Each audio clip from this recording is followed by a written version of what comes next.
when I first went to Conrad and Gargett, the competition was still going on, and I had the chance to design an art gallery when I was there. It was pretty ordinary, I must say. And I was in competition with Frank Holmes, who was working there, and the office picked Frank's instead of mine, and I had no problem with that because Frank's was better. But anyway, they didn't get it, of course. But then after that, one of the first jobs I was involved in, which I'm not proud about, was the idea was to get experience in, or to work in bigger jobs, because in a smaller office like we had, where we were up to 12 people, you still needed the same library that Conrad and Gargett would have, the same backup, the same this and all the rest of it, and we were stretched actually, you know, and I was working myself into the ground, I must say, and so when I went away in the Book of Order, it was just a complete break, and when I came back I decided to make the change, and apart from the art gallery, one of the first jobs was the Brisbane Administration Centre, where Clem Jones, the Lord Mayor, wanted, you know, new offices and things for the City Council.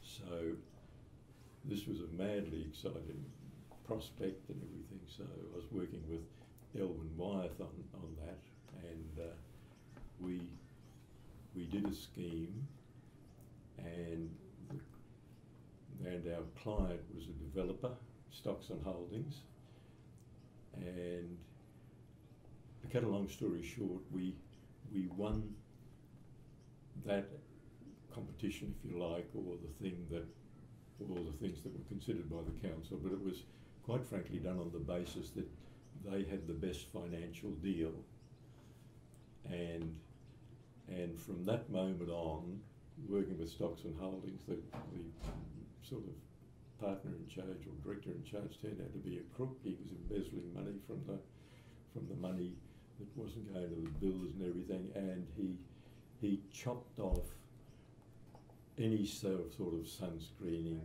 on the building at about 30 centimetres at a time until you know what the building looks like now. It was cheap in construction. It was, you know, something that I've never been proud of. I designed the plaza for that, which got a commendation, I think, in one of the sort of civic design awards, but of course that's all been changed too.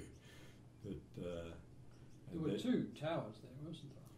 Well, supposedly one. Well, yeah, our design and then the model and everything, they were the two towers, and it was done on the basis that the first tower, the lower one, that covered all the council's requirements for offices, and the other one was, the foundations were actually put in for a high rise to be done later on, and it has subsequently been done, and of course it doesn't match the other one, thank heavens.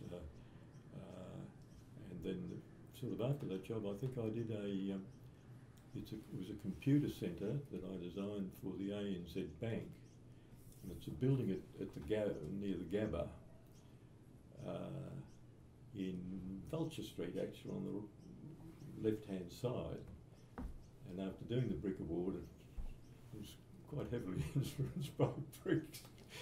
And I reckon it's not a bad building, actually, but it's never been in the public eye, or was never put in for awards or anything, because the whole thing was designed with security in mind, because the bank were absolutely paranoid about all their computer things being blown up, and the security systems you wouldn't believe about, and it's never had a sign on the building at all, so that one has just gone by the way. Is it still used for that purpose? I think it is, but all the floor, you know, that had all the double floor systems with all the special air conditioning and everything that cost an absolute fortune is no longer required with modern computers, and they could probably put all the big computers they put up there in a much smaller building. So I guess that's life, isn't it? And then after that, I started on a series after the Brisbane administration sent a series of buildings where I was sort of team leader and no longer, I had input, but I was no longer sitting down and saying, here it is, draw it up, you know. So I worked with Graham Thedeke on the National Mutual Centre, which had got a citation, and that was one of the first. That's Edward Street, isn't it? In Edward Street, yeah. It's the one that's got some, the mullions go up and then they turn into sort of church-like things at the top, which Graham came up with, and but it's not a bad building, but it's been wrecked. They've subsequently, Conrad and Gargett has put a terrible awning on.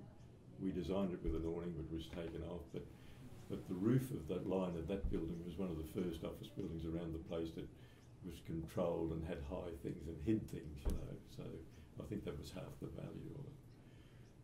Then after that, I was involved, and that was with a project manager, John Lake and Bill Martin, who were called Optimum Project Consultants, and they, with Henry George, the quantity surveyor, screwed us to the floor with costs and things, and we were designing a building for a fraction of the cost of the second tower for the AMP,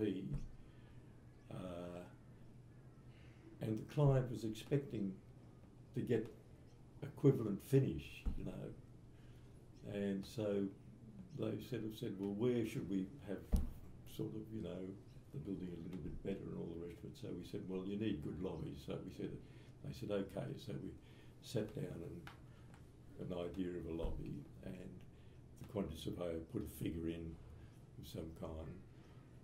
When the thing was costed finally, and of course this was all done on a hurry-up scheme to get out to tender and all the rest of it, it was too expensive. So we sat down, and I think we did 6 different designs, each getting worse and worse and worse, until they picked on one which they reckon they can afford, and that was built. Project managers can be good, but if an architect thinks he's going to have a lot of say with the average quantities, professional project manager, I think you're kidding yourself. That's why I have enormous respect for Harry Seidler, that he has built all these buildings where he's working for clients like Civil and Civic and other people, and he's had control or managed to talk people into his ideas to produce good buildings, because it just doesn't happen, does it? So that was that building. Yeah, sorry. Continue if you. Oh, and then the next one was Santos House, and I must say I run into on an Australian studying abroad tour in Europe. I ran across the bloke who was the project manager for National Mutual, and he was sort of very pleased to meet me. He said he's always wanted to meet, you know, anybody involved in that building, because it's the first building they'd done for years that they were pleased with, that come in on time and under budget. And I have to say that's what the project managers did for that job.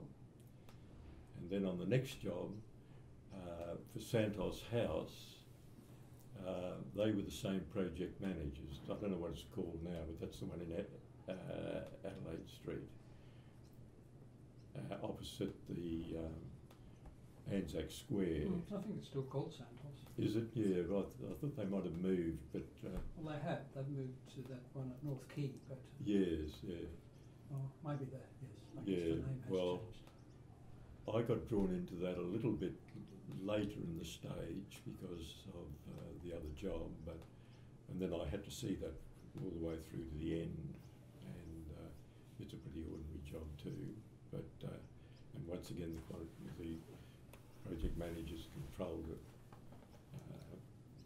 pretty well, and I must say I learned an enormous amount from those 3 jobs on building construction and sequencing and control and everything, you know, which I've never been airy-fairy, but you know, you know, it really brought home to me that it's all part and parcel of it.